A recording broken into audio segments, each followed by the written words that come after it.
Hello, কেমন আছো সবাই?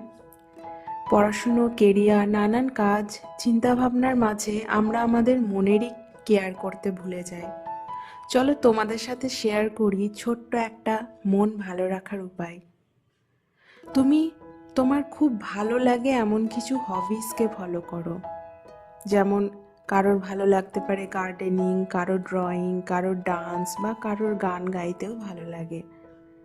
সেগুলোকে নিয়ে টাইম কাটাও কিছুক্ষণ, সেগুলোকে ফিল করো, সেগুলোকে নিয়ে তুমি সেই মুহূর্তটাকে উপভোগ করো, তার জন্য থ্যাঙ্কফুল হও, গ্রেটফুল হও। আমার যেমন গার্ডেনিং খুব পছন্দের একটা হবি।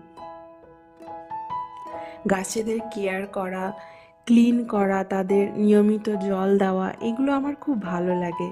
মনে মনে গ্রেটফুল হও প্রকৃতির এই সুন্দর সৃষ্টির জন্য। থ্যাংক ইউ এই পট যে বানিয়েছে তাকে। থ্যাংক ইউ এই সুন্দর গাছগুলোকে। দেখবে তুমি প্রেজেন্টে বর্তমান সময়ে থাকছো, আর যখনই আমরা প্রেজেন্টে থাকি তখন আমাদের মন এমনি ভালো হয়ে যায়। ভালো থেকো সবাই, টাটা।